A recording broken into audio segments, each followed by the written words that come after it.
it's okay that it feels so big because it is big. It will get better. It does get better. You're not stuck how you feel. You're not broken. I think that's a big thing that you feel afterwards. You're not broken. There's nothing wrong with you. This isn't karma or justice for anything you did wrong. You didn't deserve this. You didn't earn this. And it's never gonna be 100% the way it was before. And that's not fun, but it takes a lot of pressure off of you when you're healing to know like you're not trying to get back to the person you were before. And that's okay.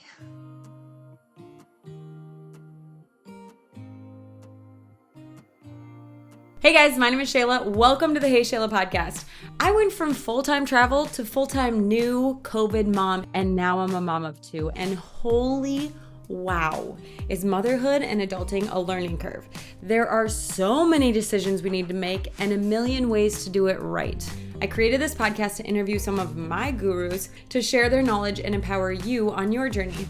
Let me be your guinea pig and ask the questions you think everyone else knows. Here, we're a little hippie. We try to do things as naturally as possible. We're open-minded, and we don't take ourselves too seriously. But above all, we support one another and work to find what works. If you're into it, you're our people. Let's get started. Hey guys, welcome back to the Hey Shayla Podcast. Today I'm interviewing Hannah about her first son, Jospeh, who was born asleep or was stillborn. I am putting this little blurb in the beginning because Hannah asked me to. Her second son, Amos, is due when this podcast airs, and he's already here. He's beautiful and fantastic, and she wanted me to put this in here to give anybody who's experiencing this a little bit of hope. And I wanted to record this episode with Hannah because she was willing and eager to share her experience and resources with somebody who is experiencing this or has experienced this, or with somebody who just wants to know the options about what happens when you do experience this. It was a pretty tough episode to record, but Hannah was super informative and I'm very grateful for her. I hope that this is comforting to those who need comfort and that it's informative to those who need the information. So thank you for listening, and let's get into the podcast. And Hannah is a wife and a sixth grade math teacher here in Minnesota. In 2021, her and her husband got pregnant and lost their first child, Jospeh. The stillbirth of their son was a life-changing event. Hannah reached out to me on Instagram in 2021 and I wanted to read this first message that you sent to me. So it says, "Hey Shayla, I watched your videos all the time in my pregnancy and loved all of them. I don't know you, so reaching out feels a little weird. Last month, my pregnancy ended in the stillbirth of my first child. It was sudden, unexpected, and awful. Through the whole process, I could barely think, let alone make decisions like, do you want pictures or do you have an outfit for him? Or what funeral home should we call?" I'm going to cry reading this. So this whole podcast, Yeah. since his birth, I've learned a lot about the process and a lot of the resources out there. If you're interested, I'd love to share this information and make these resources more public. Now, over a year after Joseph's birth, she's in the third trimester of her second pregnancy. Okay, Hannah, thank you so much for coming on and just wanting to be a resource for somebody going through this or a resource for somebody supporting them going through this. I also like to start with just saying if anybody wants or needs to reach out to you, they can do it on Instagram. It's Instagram. Your handle is Hannah Eyl, Hannah.EYL. EYL, yeah. Okay. All right. Thank you for offering to do this because it is such an emotional thing to experience, I would imagine, and then to now talk about as like to try and help someone else, I just think is a really noble thing. So I really appreciate you reaching out to me and wanting to do this. Yeah, and I think one of the things that I've learned most throughout this whole process is how like surprisingly common it is. Not to say that this happens a ton, but before I went through this situation, it wasn't even on my radar that it was a possibility that my pregnancy could end that way. Right. And since going through this process, it's kind of, I mean, not a good thing, but people come out and they're like, this happened to my brother or this happened to my neighbor, right? Ugh. And it just, you start to hear all of these stories that you've, never heard before and didn't even know it was a possibility. And so it's a very isolating thing, but at the same time, it's like, oh, you're not the only one going through it. Totally. And that I think was part of the hesitation I had with doing this with you, because I was like, I don't want to scare people. I don't want people like, who's going to want to listen to this sad story? Like, especially if they're pregnant, and like, no one's going to listen to this in preparation for No, something that could because you're not happen. going to know it's coming. Exactly. Yeah. And so, but then I was like, but on the flip side, I like being a resource for somebody who's been through it and needs a little bit of guidance, a little bit of community, a little bit of just solidarity or I don't know, unity. I don't know what the right word is, but just like being that resource for somebody. Then I was like, okay, if you're open to this, I would love to talk to you and like learn the things that you have to share, essentially. So let's start with your story. Yeah. Let's Yeah. So Zach's my husband.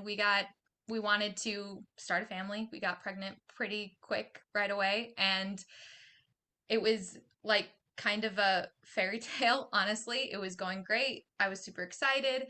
Um, we had, I was due in February. So I do think that this is kind of important to mention because I know a lot of people who have stillborns that are one of the things that has been hard for me going through this process is anytime someone tries to be like, oh, I know what you went through because I went through this thing. I'm like, no, that's totally different. I had my stillborn at 28 weeks. So I was not full term. I was right at the end of the second trimester. And so I was due in February and I gave birth in November. And it was that whole week leading up to it. It started with my baby shower oh right man. beforehand, um, which I had planned to have it kind of early because of the holidays and all of that. I didn't Right. want to be in the way of anyone else's stuff. And then, it went to a few days after that, realizing that I hadn't felt him move in a while. And then going in, not being able to find the heartbeat. Mm. Okay, he's gone. You have to get induced. That whole process. So, yeah. So they had to induce you. So you had to go through Mm-hmm. labor Yep. and have him. What did anything come back saying what had happened? No, no. No, And it's one of those things that I think most people usually don't end up find out. finding out. Yeah, There's a lot of factors that go into it. It was not one of those situations that was super clear. dramatic or clear or I didn't fall, I wasn't in a car accident. There his cord wasn't in a knot. See, that's the story that I've heard before, is like, oh, his cord was knotted or something like that, or Yeah. pinched okay. So you realized that you hadn't felt any kicks. You went into the doctor. They tried to find a heartbeat. Then did you do an ultrasound? Yep, they brought Yeah. in an ultrasound machine next, and that day was the worst one for sure. Of Yeah. being like, you're supposed to be clear once you get out of the first trimester, and Totally. so you Yeah. totally are like, what do you even talk? I think there was a lot of. Oh, this is another thing I wanted to mention. If you feel like something is wrong, and this wasn't mentioned to me at all because I had just a totally healthy pregnancy up to that point, but if you think that something is wrong or not right, you do not have to wait for your clinic to be open. You can call labor and delivery even if you are not in labor. Oh, really? Like, you can call them at any point. They will talk to the doctor on call. They will Oh, that's good figure to out know. what's going on. And I totally wish I had done that, Yeah. because there I was thinking something's wrong. And I'm like, oh, the clinic's not open. I guess Yeah, I I just feel have like, to wait. oh my And you gosh. don't. You absolutely do not. Call the nurse. What's the worst that can happen? She says, wait till the clinic's open, then you're in the same spot. Yeah, Like right. they will talk to the doctor. They will tell you to come in. They can do an NST on you, Which is what? a non-stress test. So they'll put you on a monitor and watch the fetal heart rate for like 20 minutes Okay. to see Just to if make it's sure. like going up, indicating activity and things like that. Yeah. So then you had to, how long after were you induced?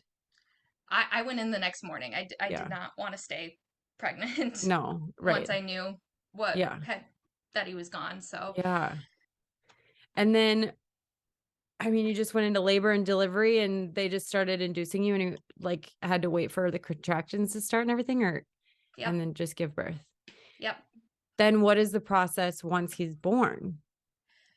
So this is something that I think has changed a lot over the years as like doctors have learned more. Back in the day, I think they used to just take the baby away and you never got to see him. Oh, That is wow. not what they do anymore. You get as much time with your child as you want, which was fantastic. So we stayed I gave he was delivered at 10:44 p.m. and we stayed with him up through like the afternoon the next day. So we got that whole night and that day with him. And they'll do things to like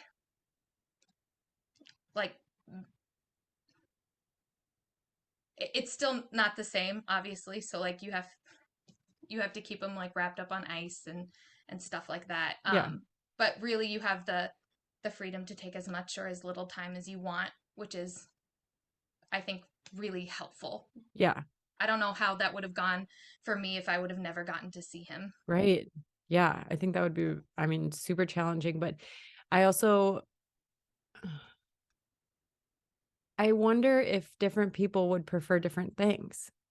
Yeah, well, and it's really kind of a choose your own adventure.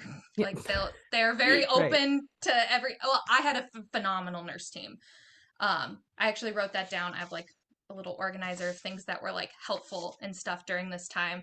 Um, the when I went in for my induction, the night nurse, because I got there before shift change, she Oh, sat me down and she asked me what his name was. That was the first thing she asked me. I was like, his name is Joseph. And she must have written on my file because every single nurse for the entire time just okay. referred to him by his name, which was phenomenal. It just I'm made crying. Okay. he was a person to me, like he's my son. Absolutely. Um, so the nurses were fantastic. The day nurse I had actually had a stillborn herself. Oh, wow. So she was like kind of like a mom hen to No me that kidding. whole day. Yeah. What an, Gave what me a a lot of really blessing. great advice. Yeah. Yeah. Stop. Are you crying? No, I'm getting yeah, Ugh. definitely a little emotional. So, Yeah. I think that um, you had written me that one of your nurses had also had a stillbirth and kind of walked you through that. And I feel like that had to have been such a blessing just to have somebody who it is was. like, yes, I know like what you're going through. But there's so many things that they would ask me, and I'd be like, I don't know. Like, Right. I don't know what I want. I don't even Yeah. want to be here. So, Yeah, exactly. I've never thought about this. exactly. And that was really great to have someone there to really put things in perspective. Like one of the things that I had been asked was, do you want pictures? Hmm. There's a really great charity called Now I Lay Me Down to Sleep that will come in and do pictures for stillborns, like a little newborn shot, and they'll send them to you for free. Oh, wow. And yeah, fantastic charity. And my mom had asked me that, like the nurses had asked me that when I got there, and I was like, I don't know. I Right. truly like felt like a lot of baggage to like have to take something like that home and but at the same I had no idea. Right. And what she told me, her name was Deb, she was fantastic. Deb the She told angel. she told me you can never go back and take pictures you never took. You can delete the email, never look at them if you decide you don't want them, but you Right. can never go back in time and take something you never took. And so that was I'm so happy I have those photos. Like I have all of his, I kept everything that I possibly could and I keep it all together. And I'm so happy that we got those photos taken. Yeah. I think that's really good advice too, because I also like, do you want photos? I don't know. Do I want photos? And to have somebody be like, no, I think that's really good advice of just like, you can always get rid of them, but you can't go back and take them. Mm-hmm. Yeah. I have a good friend who also wasn't a stillbirth, but she had pictures taken as well. The baby passed away shortly after she was born. Yeah. And I think she cherishes those photos. I think that they're like, I mean, because you only get to be with them for such a short amount of time. So Mm-hmm. then to have those photos to have and look back on, I think is really something that's special. But again, you wouldn't know the answer to at the time when you're like going through this and like grieving at the same time that you're trying to make these decisions. And Well, yeah, and they're like inducing you and then asking you what you want, and there's like so many things going on at the same time that you're not really processing any of yeah, it. So totally. yeah, any anything that you can save or keep. There's a big feeling when you get home of like emptiness, of like like it was all for nothing. Mm-hmm. And so anything that you have for those memories that to remind you like it was not for nothing. This human being was beautiful and perfect and mattered. Like Mm-hmm. anything you can do to keep it to remind you that he is real Yeah, existed. is good. Yeah. Totally. Yeah.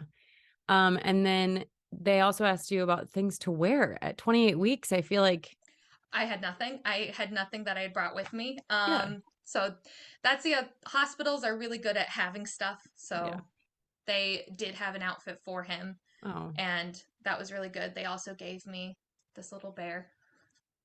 And they gave me a hat.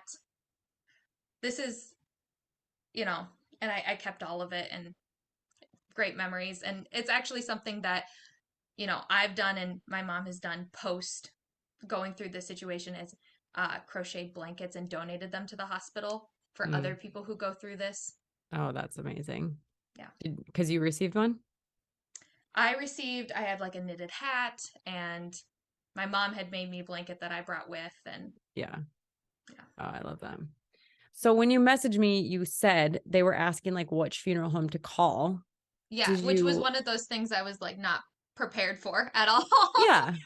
So then what did that look like? So after you had your time with him, then Yeah, so that's something where that you can't take them home. That's not an option that you're given, which I understand. right. So I knew of a funeral home in the area from my great grandmother's passing like 5 or 6 years before this. Right. Um, and so I was just like, it was one of those things where like, what funeral home do you want us to call? I'm like, I don't know. I guess this one. Yeah. I don't know. This is the Yeah. one I know of. And so they came and they actually sent someone to come pick him up personally, which was really nice because like I did not want to leave him there by himself. Yeah. Um, and like obvious, and so I gave him over to the funeral home guy, and he took him, and that was not fun. Oh, the hardest. I can't even Yeah. imagine. But that was better than leaving him there. Like I couldn't leave Yeah. him there. And they give you, all the same choices after that as if you would have lost a Your husband, a mom, grandma. a dad, Yeah. anything like that. So you can do, cremation or whatever you want to do. We cremated him was our what did Yeah. And then did you have a funeral? I didn't. And that's everyone's choice on that one is going to be different Totally. for Yeah. sure. I was not really wanting to. Who would I have invited? It just felt Yeah. weird. I feel the Um, same way. Yeah. So then do you have like an urn or did you put him in a place like a cemetery? we still have him like in an urn in the Yeah. house. That is something that my husband and I have never really agreed on what we wanted to do. And so it kind of was like, all right, I guess we'll just keep him and for the time being. I don't know. Yeah. It's that's one of those things that you don't think of ahead of time. Yeah. One of the Totally. many things. Yeah. And in the end, Personal choice. it's personal choice. Zach felt more comfortable having him close. I kind of was like, oh, it'd be nice if we put him somewhere, but Yeah. at, and we live in a townhome too, so it's not like we could have, planted a Yeah. tree in our backyard. Right. I would have loved to do that, Right. And but maybe we don't someday really you have that will. choice. Yeah. Yeah. That makes sense.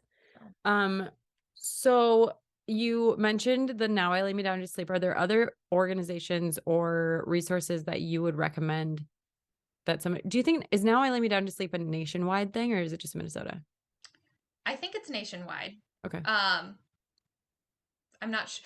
They might work with like specific hospitals and stuff. I'm not Okay. entirely sure, but if you go on to their website, you would be able to Right. And I feel like get the more information. hospital typically has a photographer on Yeah. regardless. I mean, you might have to pay for it, but I don't know. I feel like that would be something hospital specific. Yeah. That, again, you wouldn't probably look into until you needed to. Yeah. But Ugh. Okay. The other resources they hooked me up with Star Legacy Foundation, which I know is out of Minnesota. I Okay. don't know what other states they operate in, but they run support groups. And another thing you can do, even if they don't have support groups that operate in your state, a lot of these websites have like blog posts that other women have written about their experience. So even if you can't like join one of their support groups, you can go on and read other women's stories of what they've been through. And that was something that was super comforting to me right off the beginning. Is it is such an isolating experience. So any story you can read that is like, you're not alone in this, can be Totally. really helpful. Well, and I think kind of like what you said with you go home and you just feel very empty. Yeah. I think that's multi-layered. Like physically, yeah, you are empty, right? And you don't have a baby with you.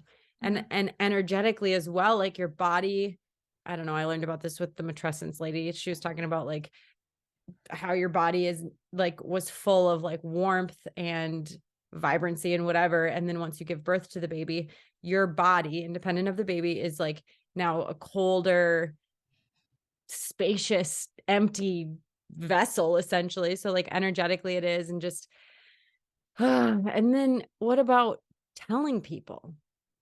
Yeah. So that was not enjoyable. No.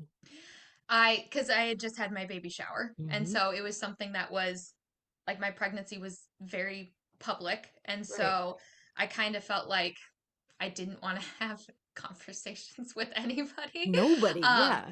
so what we ended up doing is we ended up posting something on social media, which I would have rather not done for sure, and Oh, just really? like been just dealing with it on my own. Yeah. But I felt like it was rocking a hard place, Yeah. right? It's either my loss has to be really public, or every time I run into someone for the next 6 months, they're gonna ask me how my child is. Like, Uh-huh. Yeah.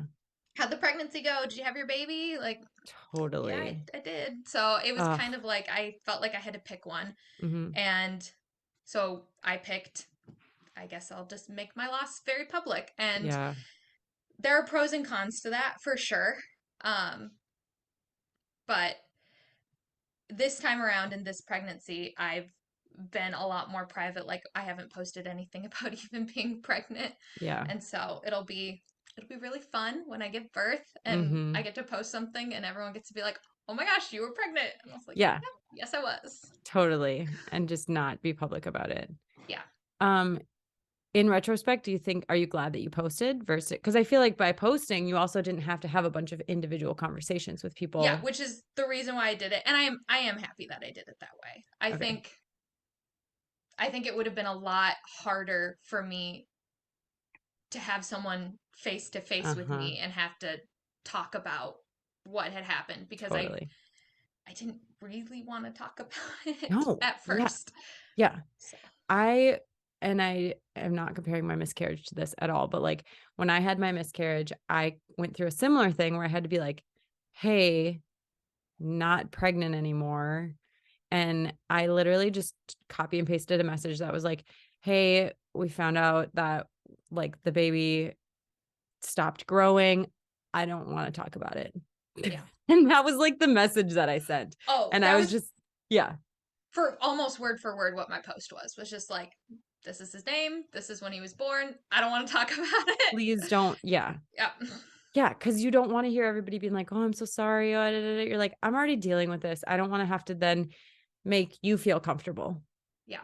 Right. And what's hard about it, the whole situation like this too, is like I don't want to be treated any differently, but then I also kind of sometimes want to be treated differently, Yeah. like I don't it would happen sometimes when you're at work and someone's complaining about like the cost of childcare and you're like, I don't want to hear that complaint. I really Mm-hmm. don't. Yeah.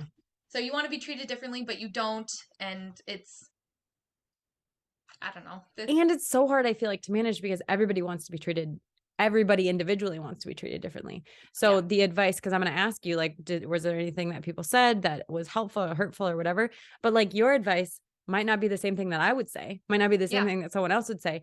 So maybe you can talk about the best way to manage that too, if you have any I insight. have Yeah. the only insight I have on that is I've kind of created a standard for myself that if I'm not willing to like say something in that social situation, then it's not worth me being upset about. Because what would happen was someone would say something that hurt my feelings, and I would just like internalize it and be like upset for 4 or 5 days. Mm-hmm. And that's not an option anymore. I'm either going to like stand up for myself and be like, that was kind of uncomfy, or like turn it into a joke, or just find a way to like Verbalize that yeah. verbalize that like that's not what how I feel. Yeah. Um, or if I'm going to let it go, I need to actually let it go and not let it affect me. So in the end, nobody can read your mind.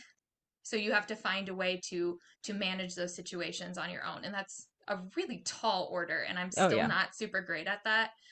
Um, We're also Minnesotans, so we're very passive very passive aggressive. and not great at being like, yeah, that wasn't cool. What can you give me an example of something you would say to somebody if you were going to speak up? So like the first example that comes to my head, I had a coworker. I was talking about how with this pregnancy they're planning on inducing me. I'm a high risk pregnancy now, so I was talking about getting induced, and so I said something like, "Oh, I'm not going all the way to 40 weeks," and he said something about like, "Oh, you have to. It's your first pregnancy. You're supposed to go over and be miserable," and I was like, I already have a miserable first pregnancy story, so I'm actually good. And I kind of like made it a joke, and it was like not a big deal, but that was an example of a time that I actually was like, I this is not my first pregnancy, Right. Yeah. and I'm not going to pretend like it is. Yeah. Yeah. And I also, if someone asks me if this is my first, I don't say yes. I don't pretend that this is my first time going through this. Sometimes I'll say kind of. Sometimes I'll be more open depending on how I'm feeling and say no. My first was a stillborn. It depends on how I'm feeling, but that I think opens the door more to people being more understanding. Like I can't mhm, expect someone to be understanding if they don't know that I have that history. right. Yeah. But also it opens a conversation that you might not want to have at the supermarket. Like, oh, is that your Yeah. first? Like, yep, it is. Bye. Like, I don't want to talk about it. And I have done that before. I've been like getting my hair cut and been like, "Oh, Yeah. do you have any kids?" No, no, I don't. I Yeah. guess it depends on how you feel. Right. And the So context, I feel like, in the situation. And yeah, I think just honoring what you want to do and how yeah, you want to talk about. But I think a big tip for that is just like kind of have a decision for yourself made ahead of time, mm, because like if you're dealing with, and your answers are going to change depending on where in the healing process you are, and that's totally fine, but having like made that deal with myself that I'm not comfortable pretending that Joseph doesn't exist. So when I go into the situation, I will say I will never say that this is my first pregnancy. And right. having that decision made ahead of time makes those social situations a lot Mm, easier to manage. yeah. And just This sort of is a what little, I'm comfortable with. totally. Yeah. And I don't really care if you're comfortable with me saying this or not, but I'm going to honor this Yeah. life. Yeah. Yeah. We are going to take a brief break to talk about Clearly Filtered. Clearly Filtered is a water filtration system that goes under your sink. There's a pitcher. They have water bottles. They have kids' water bottles. I fill this pitcher up multiple times a day. I do it for my rice. I do it for the water I drink. I do it for coffee. I do it for the diffuser. All the things go through this filtration system. They have something on their website where you can type in your zip code and it will tell you all the things that are in your water. And that's enough right there to get you to buy one. If you are interested, I have a code, Hey Shayla, or you can go to heyshayla.com/clearlyfilteredpod. If any of my codes ever don't work, go to heyshayla.com/codes and it will give you the list of all the current codes. Let's get back to the show. So were there anything that people, okay, so if somebody's trying to support somebody else going through this, do you Yes. have any advice or recommendations for like things they should or should not say or do or Yeah. And it's super hard because it's going to be different for everyone. So I can talk about what has been really positive in my life. Um, people who brought meals right off the bat was fantastic. I was not in the headspace to like make sure my husband had lunch or Or that I had yourself. lunch Yeah. or like anyone, like and I also got like a horrible epidural headache. And so I Oof. was like not only not in the space, but I felt like terrible and Yeah. everything was a mess. Um I've always loved it when people use his name. And I think, the nurses started that from the very beginning, and that was something that was fantastic. Um, I have some really great friends who have gone out of their way to tell me when they like all remembered his birthday, which Oh, was fantastic. yeah. I had some friends that brought me flowers on his due date. So the just feeling remembered and loved and cared about, those were little things, especially because he wasn't a full term baby. His By the time his due date came around, there was a lot of feeling like other people had forgotten, you know, and Yeah. moved on. And Right. so feeling remembered, feeling like somebody still cared and saw that I was still going through it was really great. Yeah. And I think Um, a lot of times with loss, people are there for like the first 2 weeks and then they all just drop off. And with something like this, where you also have a due date, that's a yeah, very significant date for somebody to remember and yeah, to even send a text or, like you said, the flowers or a meal or whatever. Like, I feel like I love that. yeah. And then I had another friend that sent me pretty early on. She sent me this devotional, Grieving the Child I Never Knew, which was phenomenal. My husband and I went through this like the first month or so, and we did it together. So, like, we would read the devotional and the prayer together, and then we would go through the questions and like talk through the questions Oh, together, wow. which was fantastic because, like, as much as this is isolating from all the other people, like, you can't be isolated from your spouse, or Right. you're never gonna make it through if you're like totally on your own. And so, like, Zach and I going through this book was probably the best thing, especially because I you have such a huge deep feelings that don't have words to them. And I bookmarked one.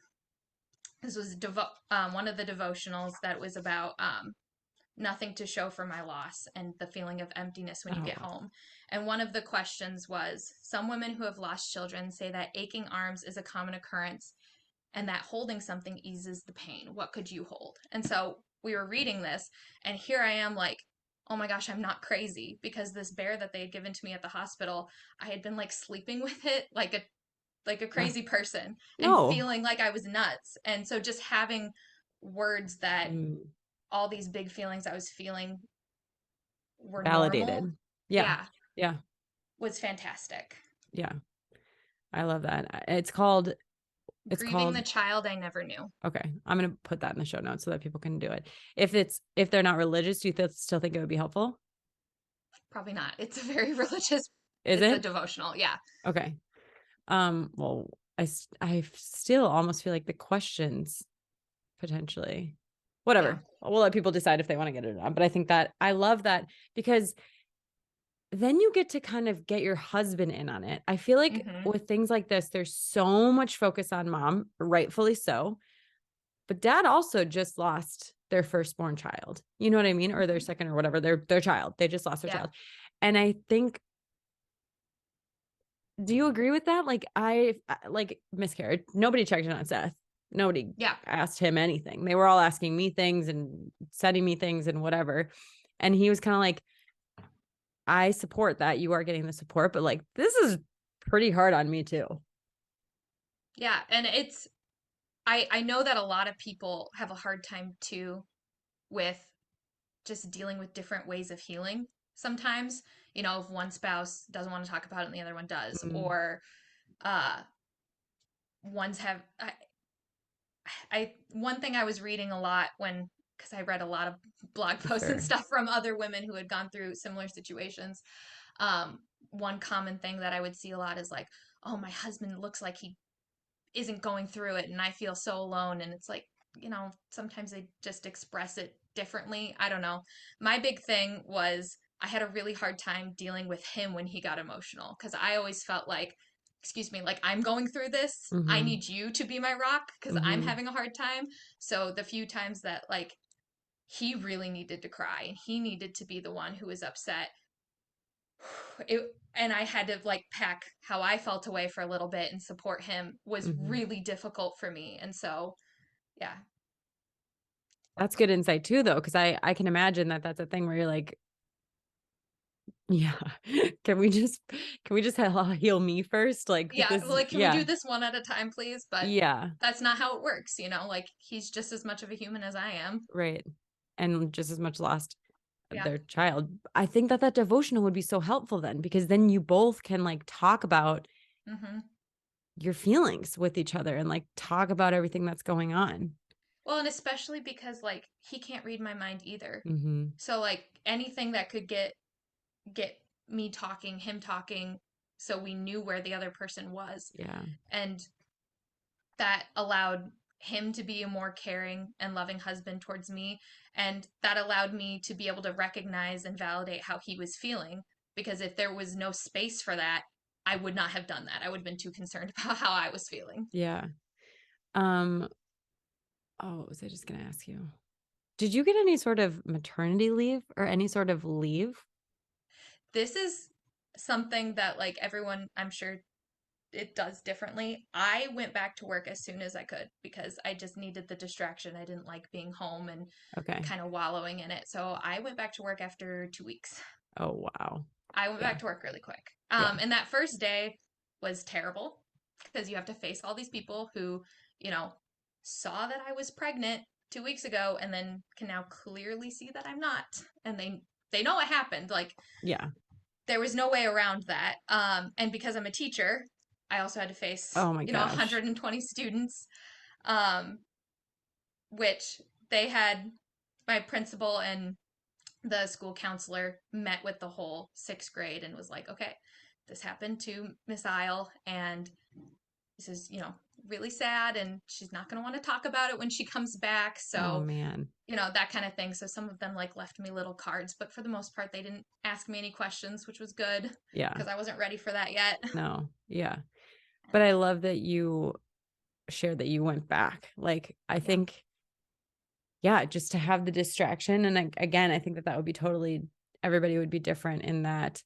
But when you said making sure that your husband has lunches or that you have lunches, I was like, lunches to Yeah, go, because like, go back to work. yeah. Yeah, Did you have the option from your I could work? have stayed out. Yeah.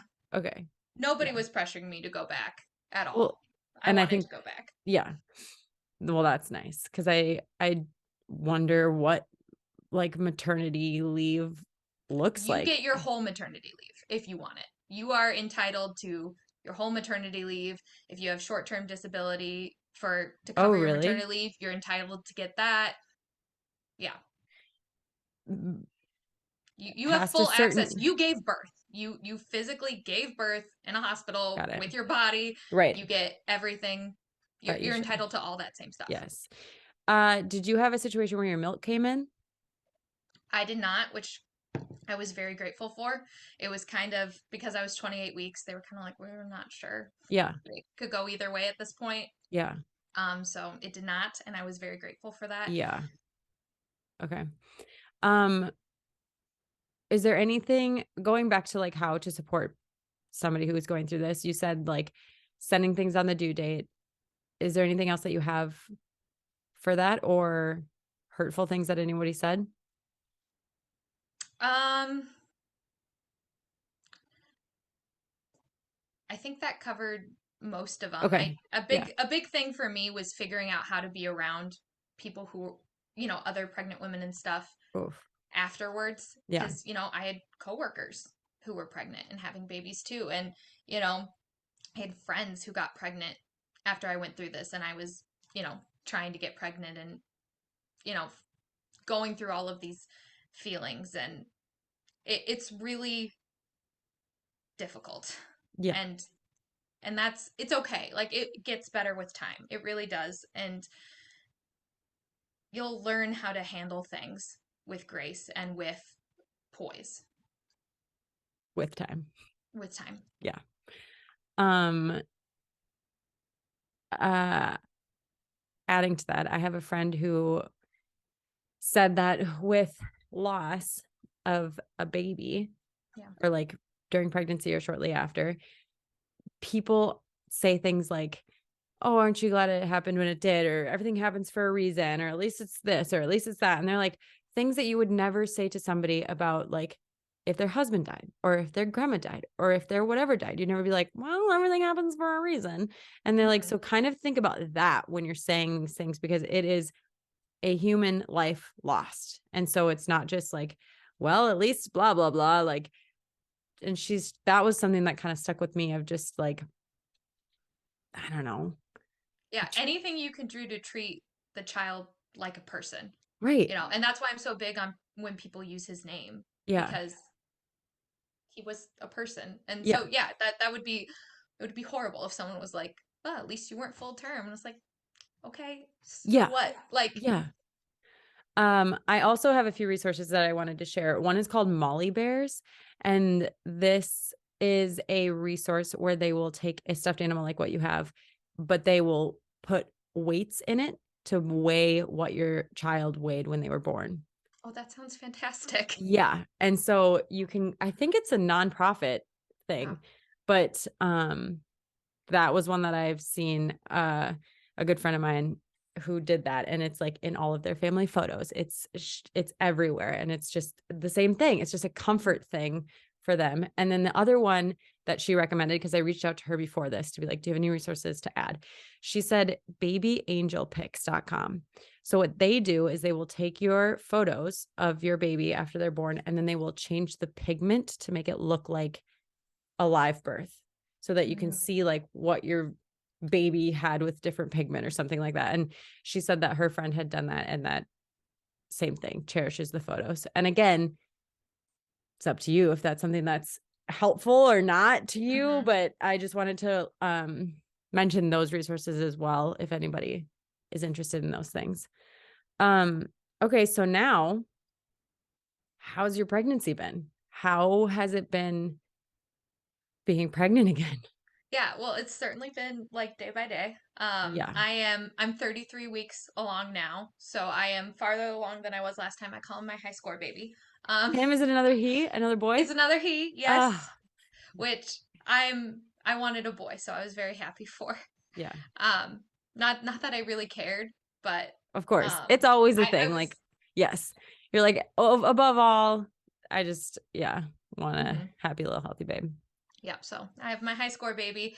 It's really depending on the day. I think when you go through this, like try not to have expectations on yourself, because I always had this expectation that when I got to this next milestone in pregnancy, I would feel better, right? Like if I get out, I see the heartbeat, I'll feel better, and then you don't. Or when I get out of the first trimester, I'll feel better, and I didn't. And when feel him start moving, I'll feel better.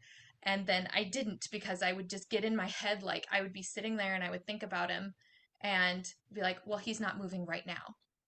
And Oh, and then just like that's all I could think about for the next 20 minutes until I felt him move again. yeah. Like just it's been day by day for sure. Some days are better than others. I've been very happy to keep it off social media, because those times where I've seen friends and told them that I was pregnant and they've been so happy, those moments of joy have been few and far between. It's been a lot more worry and anxiety in this pregnancy. So being able to cherish those moments of joy of someone like being just truly happy Oh, that you're yeah. pregnant, or like truly like being able to share those moments instead of someone saw it on Facebook and they already know. Mm-hmm. Yeah. I thought you meant that they were not happy, but I'm Oh, they've glad. all been happy, and Yeah. I'm so happy that those moments of joy got to Got happen it. in my presence Yes. instead of they just saw it on Ah, social media. yeah. Anything to like have those moments of joy. There are some boundaries that I've set for myself that I'm like keeping. Um, like I don't want to have a baby shower. I feel like a little jinxy with that. So Yeah. I don't want to go to any. I don't want to have one. Yep. Um, so Go to any. That's a good boundary. Yeah, I don't want to go to any. I just don't want to be jinxed. Yeah, totally. Did you go through any therapy? I didn't. I thought I should have because No, it I was mean, like it yeah, was a long few months. It would have been I think it would have been really good to talk. Well, I talk to my husband constantly, right. but it would have been good to talk to someone who could have at least assured me that like I wasn't alone. Yeah. Yeah. Um, I'm honestly impressed because I feel like all of these boundaries I was assuming were coming from a therapist. No, But you've I just set set them these for all by myself. yourself. Yeah, Yeah. that's incredible. I think that's amazing. Um, okay, so that I'm like, you were hesitant to share. So you like it when people are excited and say congratulations? And did you have to wait a little while before you could try and get pregnant again? Did they recommend anything like that? They did. They did ask me to wait, and then I proceeded not to wait. Okay. And and I didn't get pregnant right away. And so I, I should have waited, right? I had this thing going on where this is going to be different for every couple. I instantly wanted to be pregnant again. Like they were like laying me down, explaining how the induction was going to go. And they're like, do you have any questions? And I was like, when can I try again? Like I just wanted to be pregnant again. And I think it was a coping mechanism of just like, I could pretend it didn't happen. And it was just like a really long pregnancy. And I Yeah. was, put me in the Guinness Book of World Records or whatever. If I could just get pregnant again. And so when I didn't, that was insanely hard to deal with because I Yeah. did get pregnant the first time so easily. And I I should have listened to my doctors and given myself a couple months for my body to heal and for my mind to heal, for a second pregnancy to not be a coping mechanism to deal with the loss of Joseph. Um, and so I'm grateful it took as long as it did now Yeah. that I'm out of that situation, but I put myself through a lot of unnecessary, like roller coaster emotions of trying to get pregnant while trying to heal. And I would not recommend doing that. Okay. Yeah, that's good to know. And I feel like sometimes there's a little bit of a divine intervention there to Yeah, help you 100%. out. Yeah. Yep. Which I was Uh, not happy for at the time. yeah, right? This is not what I'm asking for, God. And he's like, just trust me. It's Yeah. okay. Good. I'm glad that it worked out the way that you think it should have as Yeah. far as the second pregnancy. Um, is there anything else?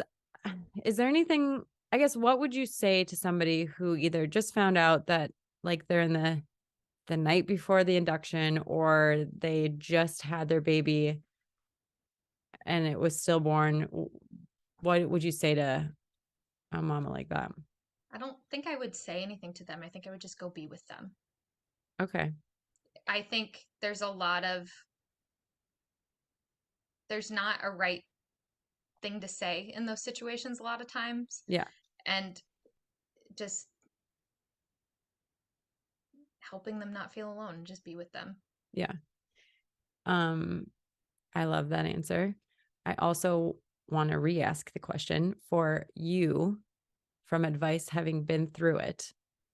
Is there anything that you would say to somebody who's listening? Yeah. Jeez. And it still can be nothing. Sometimes Yes. you don't.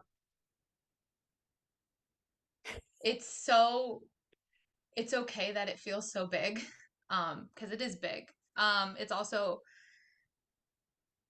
like it will get better. It does get better. You know, you're not stuck how you feel. You're not broken. I think that's a big thing that I you feel afterwards. You're not broken. There's nothing wrong with you. This isn't karma or justice for anything you did wrong. You didn't deserve this. You didn't earn this. And it's never going to be 100% the way it was before. And that's not fun, but it takes a lot of pressure off of you when you're healing to know like you're not trying to get back to the person you were before. And that's okay. Okay. Thank you. I'm crying. Oh, man. Well, thank you for coming on and chatting with me about this. Again, I really appreciate your openness and your just desire to help other couples, women, family going through something like this. I hope it was good. I hope I was, articulate and clear and all that. There's no good or bad. You're sharing your Organized. story and you're trying to give some help. And I think that is good. Thank you. Yeah. All right. Thank you guys so much for listening. If you enjoyed it, please share with somebody you think would love. And I would be so honored if you would subscribe to the podcast and leave a comment and rating below so I can know what you guys are digging, what you want more of, just connect with you a little better. Thank you so much for listening, and I'll see you next time.